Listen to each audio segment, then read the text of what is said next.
All right, we are going to continue to discuss some Algebra 1 content, okay? And we're going to look specifically at our exponential functions. Okay, exponential functions are going to be in this format, okay? A times b to the x power. Okay, now my a value represents several things, okay? I call this my initial value, which is our starting amount at time 0, okay? It's also my y-intercept. Catching your yawns on video. I'm tired too, but I'm not yawning. Okay, all right, now, right here, we have exponential growth and we have exponential decay functions. Now, with both of these, it says if your a value is greater than 0, that just means that your leading coefficient is positive, okay? For this first situation, if my b value, the base, is greater than 1, I have a growth function, okay? So here, it's going to grow up to the right. If my b value is between 0 and 1, I will have a decay function, and it will fall to the right.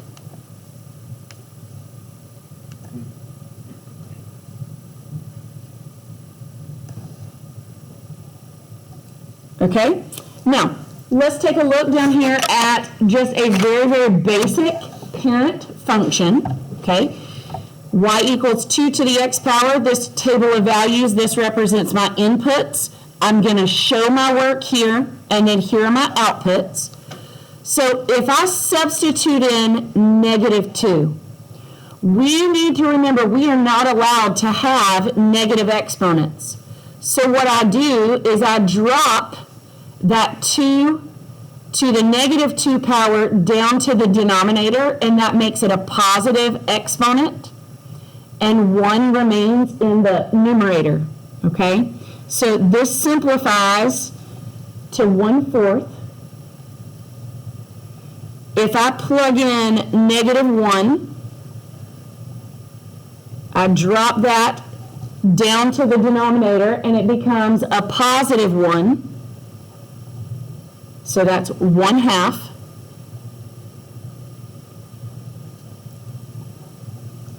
Plug in 0. Anything to the 0 power is what? Careful.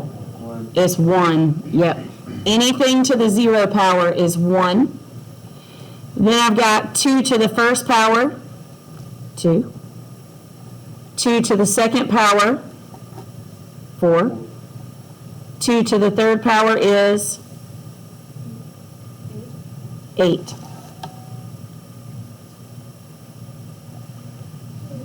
Okay? Now, I'm going to come over here and I'm going to plot these ordered pairs on my coordinate plane. So when x is -2, my y value is 1/4. So -2, 1/4, just estimating. Then I have -1, 1/2, 0, 1, 1, 2, 2, 4, 3, 8. What if I plugged in 4? What would I get out? 16. So 4, 16. All right, and remembering from Algebra 1, the shape of my graph, I remember that it's going to curve upward. Okay? All right, and also, just like the rational functions that we have asymptotes, okay? But with exponential functions, my asymptotes are only going to be horizontal, okay? My asymptote here is the x-axis, which has the equation y equals 0.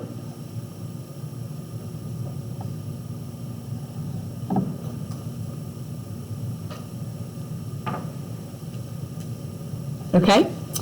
Let's see. right, for my domain, there is absolutely nothing off limits for me to plug in. Even if I plugged in like -10, okay? I'm going to drop that to the denominator. So 1 over 2 to the 10th power is going to give me a really small fraction. So, and this happens with every exponential function. Your domain is all real numbers, or -infinity to +infinity.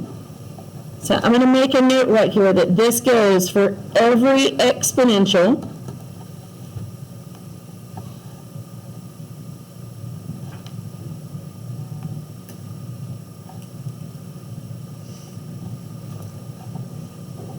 Okay, my range, we rearrange from bottom to top. Here my graph is above the asymptote, so it doesn't actually touch it, so you cannot include that 0. Another way to write this, we could say that y is greater than 0. All right, then we have these two statements that are asking me about my end behavior, which is the tails of my function, okay?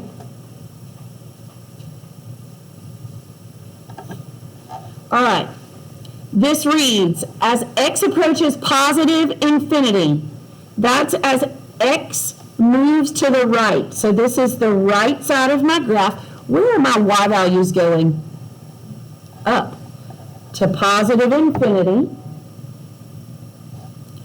And as x approaches -infinity, that's the left-hand side of my graph. What are those values getting closer to? 0, to your asymptote. It's not going to touch it or cross it, right? That's why I call it my MC hammer line. Can't touch this, right? Okay. All right, now my intercepts. So we've got x and y intercepts.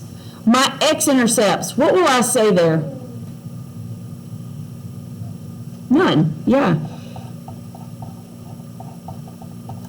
There is no x-intercept, so I want to be specific with that, okay? And then my y-intercept, where does it cross? At 0, 1, okay? Now I can come up here to my table, and I will look for when my x value is 0, okay? We will look for when our x value is 0 to get where it crosses. And then we have this word we haven't seen in a while, concavity. Remember, we have concave up and concave down, okay? And that concavity changes at a point called a what?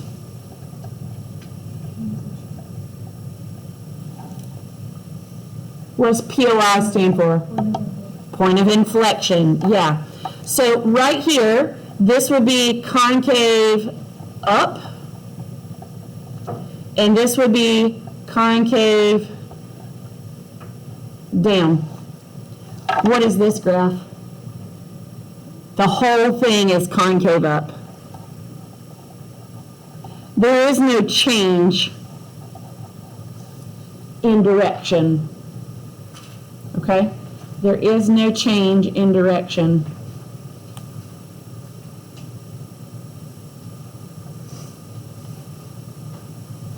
Alrighty.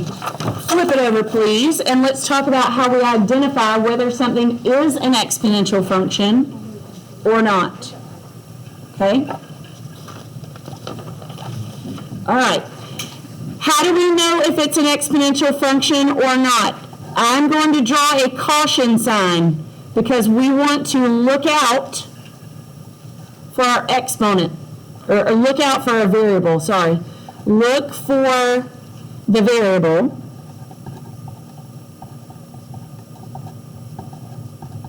Okay?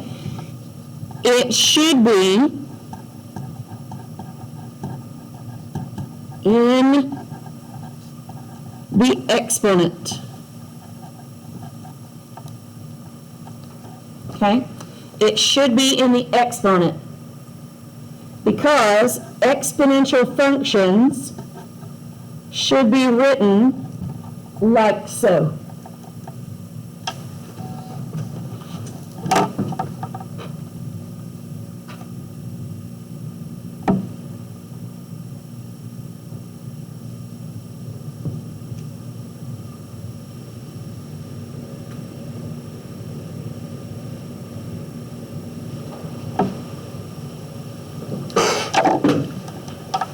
Alrighty. Now, right here, a times b to the x. So this number that's being multiplied out front will be my initial value, and the number that's attached to that exponent is going to be my base, okay? So right here, my base is 2. What is my initial value?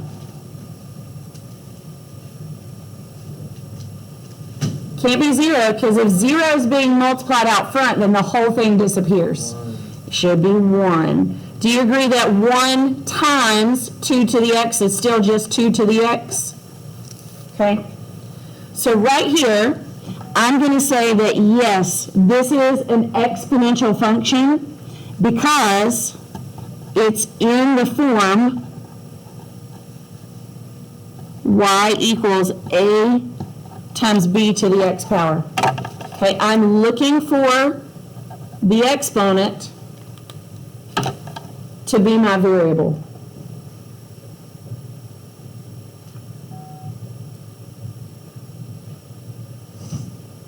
Okay? Now, right here, okay, I am looking at several other functions. My initial value is going to be kind of like that leading coefficient out front. So here, my initial value is 4, and my base is x. What's the problem with this one?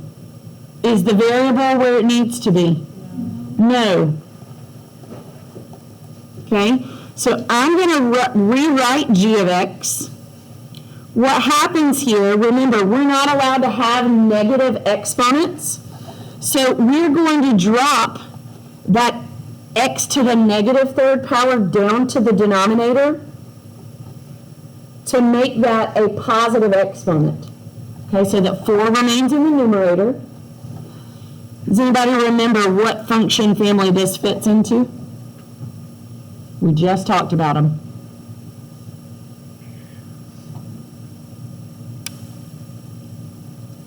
Any number that can be written as a fraction is considered a what kind of number?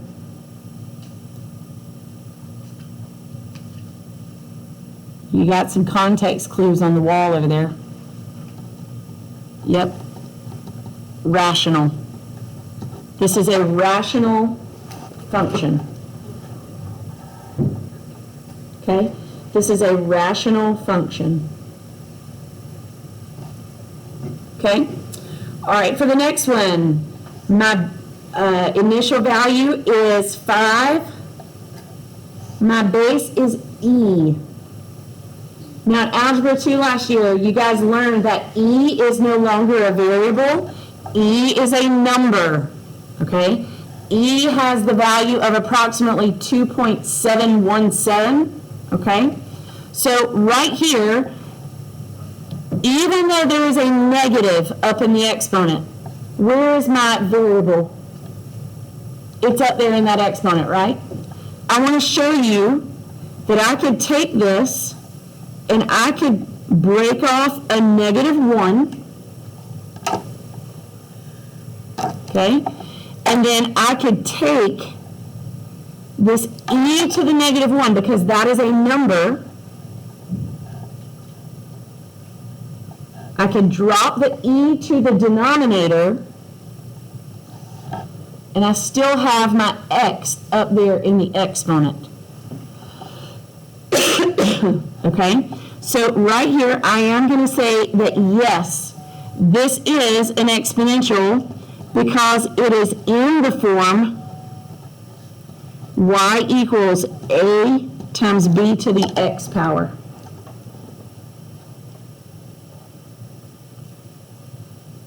Okay?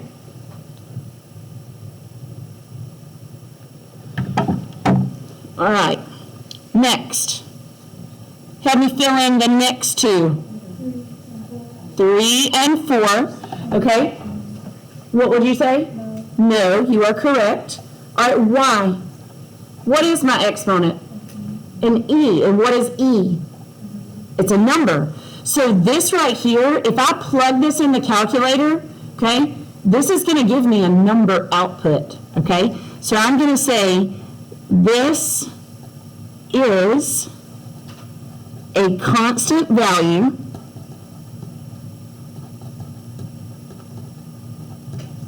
okay, there is no variable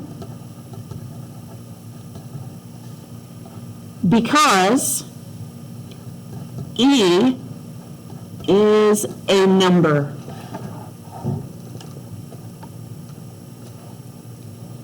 Okay, there is no variable because E is a number.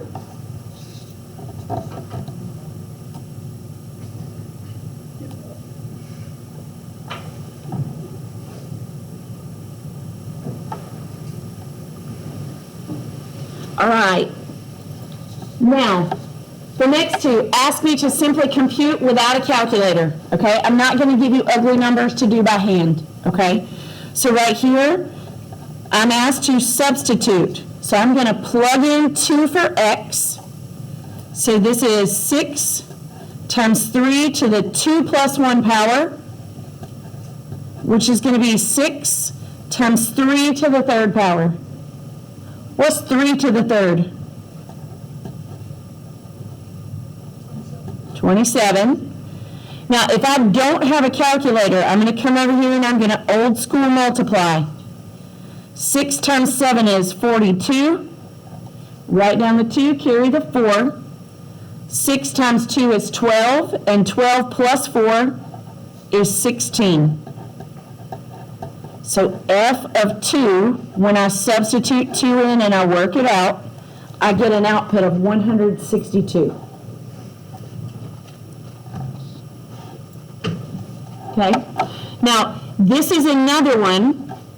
I would like for you to put a star on or color in that value or something, because right here what's going to happen is when I plug in 1/3 for my x value, I'm going to have a fraction exponent. Okay? And what I need you to remember from algebra 2, is that when you have a rational or a fraction exponent, okay, this number, the denominator, becomes the index, and this number, the numerator, becomes the exponent.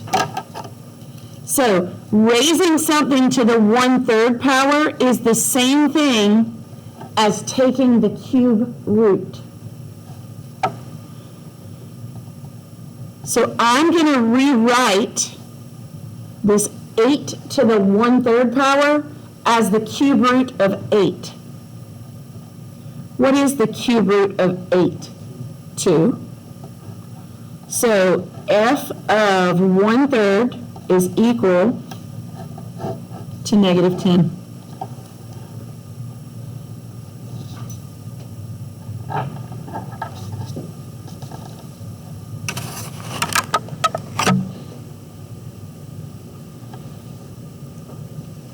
Okay, example number 4. Find an equation y equals g of x, okay, that describes the function characteristics. All right, I am told that the value of this function when x is 0 is equal to 3. That is already in my table for me, okay? Already done. The output of this function doubles at every 1 unit increase in the input value. Now, if something is doubling, that means that that is my common ratio. So what I'm going to do moving forward is I'm going to multiply by the same factor over and over again. So what's 3 times 2? 6 times 2 times 2 times 2. Perfect. Okay? So if I am writing a function, okay, it told me the name of this function is g of x, so I'm just going to give it that name. It really doesn't matter, okay? Your initial value, the number that sits out front, comes from your y-intercept. Okay? So I have a 3 that's going to sit out front, and then your common ratio goes inside. And you'll stick your variable up in the exponent.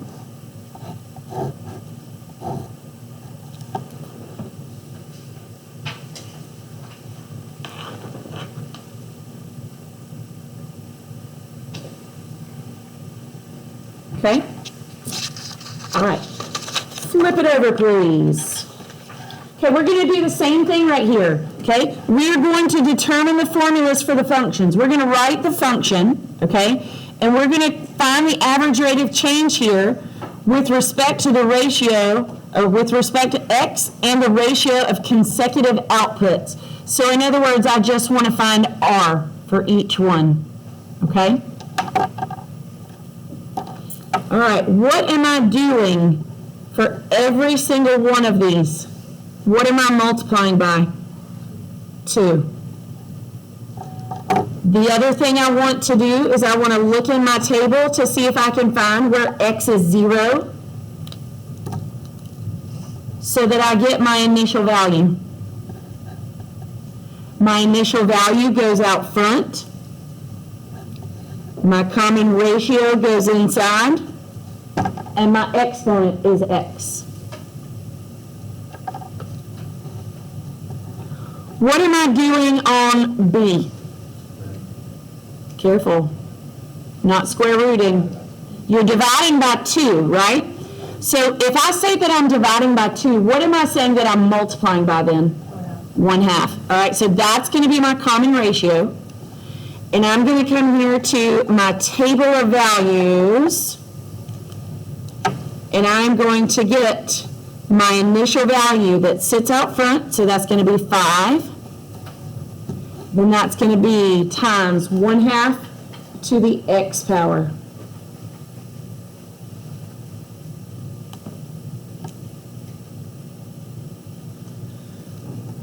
Okay. All right.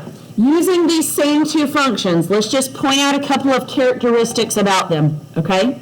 First of all, a value is positive. My b value is greater than 1, so that means that it's increasing, and my b value represents an exponential growth factor.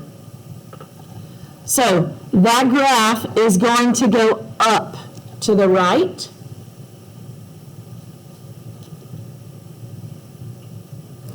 Meanwhile, down here on B, my B value is less than 1, so it's going to decrease, which makes it a decay factor. So it's going to fall to the right.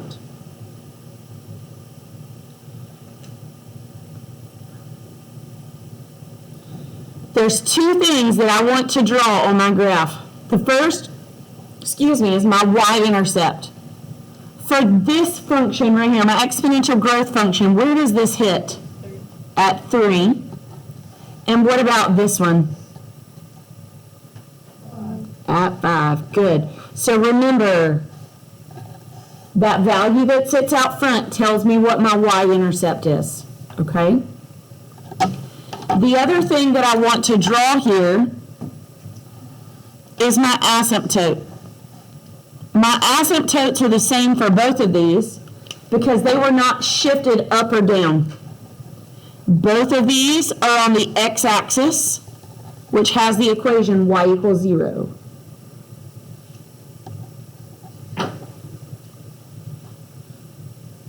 Okay? All right, on the right side, this says the limit as x approaches infinity. So that's moving to the right. Where's my tail pointed for this one? Up. So my limit is positive infinity. What about the left side of that graph? It's going down, right? But it's not going to cross over. Yeah, it's not going to cross over your asymptote, so the limit is 0. What about down here? As I move to the right on this graph, what's it approaching? 0. Okay, that's approaching your asymptote. And the further I move to the left here, it's pointed up, so that goes to positive infinity. Now for all of my functions, okay, that I'm just giving an equation, a function for, and no context of the problem, every single one of my domains is going to be negative infinity to positive infinity.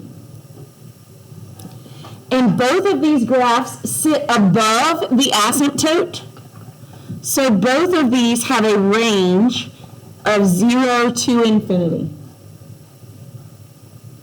Even though these graphs look differently, what do you notice about your domain and range? They're both the same. Okay? All right. Flip it over, please, and let's talk comparing and contrasting. Okay? All right, we got two companies. We have Big Tech Industries and Central Computing Incorporation. Okay? Big Tech Industries has 25 locations and is expanding by 10 new locations each year. I feel like that's a pretty set rate, yes? So that right there, without even looking at the function that is given to me, is a linear function. Okay? Central Computing Incorporated also has 25 locations, and they are going to expand by increasing their total locations by 40% each year. Anytime you increase or decrease by a percent, okay, then that is going to be represented by an exponential equation. Okay, and I am given that equation right here. But this equation can be simplified more, and I can just say C of x equals 25 times 1.4 to the x power. They just didn't combine that because they wanted to show you that the whole amount was being increased by that 40%, okay? So I'm going to go ahead and I'm going to put that together. Now, this asks me to complete the table to show the growth of each company for the first 5 years. All I have to do is plug in 0, 1, 2, 3, and 4. So I'm going to show my work.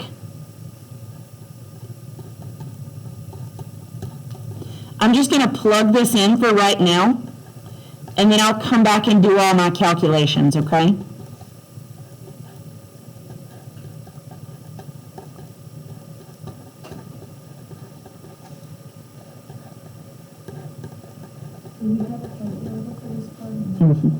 Yep, you may use a calculator, that's fine.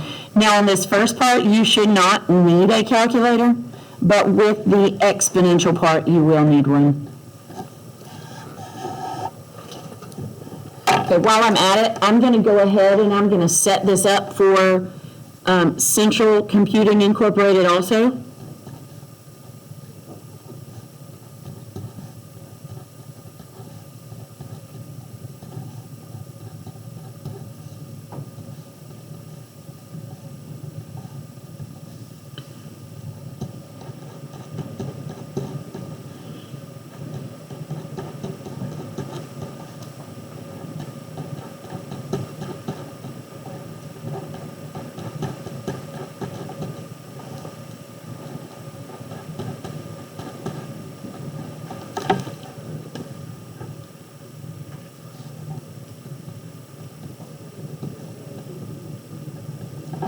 Okay, now because this problem has like context, if I I get a decimal for any of these, okay? We are not going to consider the portion of that location to be complete unless it's like a whole number, okay? All right. What's 10 times 0? 0. All right, so we know that we started with 25 locations in the first year. Then the next year, I'm adding 10 to that, so I have 35. Then I'm adding another 10, so that's 45. Then adding another 10, and another 10. Okay? I'm going to go ahead and I'm going to graph. Okay? I know that I'm asked to do that in just a moment, but I'm going to go ahead. Okay? All right, down here on my graph, this represents the year, and the y-axis represents the number of locations.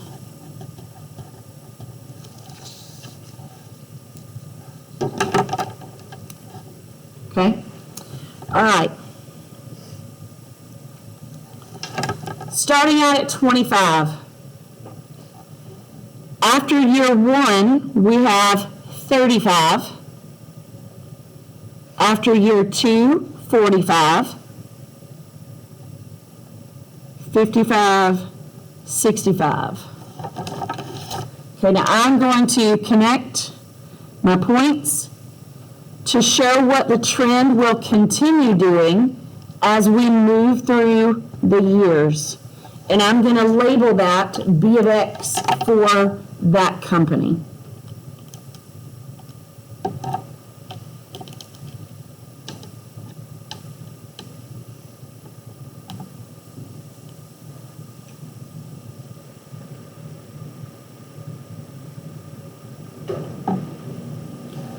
Okay, here we go. I'm going to come back up here and I'm going to do these little calculations. Okay, so we should know that in year 1 we started out with those 25. Okay, anything to the 0 power is 1, so that's just that 1 times 25. Okay, all right, then 25 times 1.4 to the first power. It's going to give me 35. Okay, 25 times 1.4 to the second power, I get 49. Then the third year, all right, this is where I start getting some decimals. But that 0.6 is not going to round up right here, okay, because we don't have that full location complete. And then my fourth year, I'm going to say 96. All right, so I'm going to come and I'm going to graph that right here. Notice the first 2 years I had the exact same number of locations. But then year 2, that's where some things started changing. 368, 496. Okay, and we could continue that. Let's see, I think I might could fit one more year on here. So to the 5th power, I'm going to say 134. So 5, 134. Okay, now remember, this is an exponential function, so its behavior looks a little bit different. It's going to curve.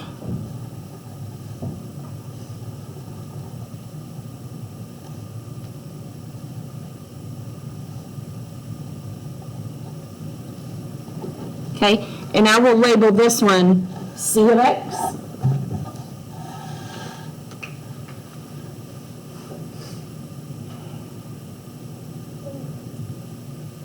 All right, this asks me to state the domain and the range for both B of X and C of X. All right, now real quick, domain is my X values, right?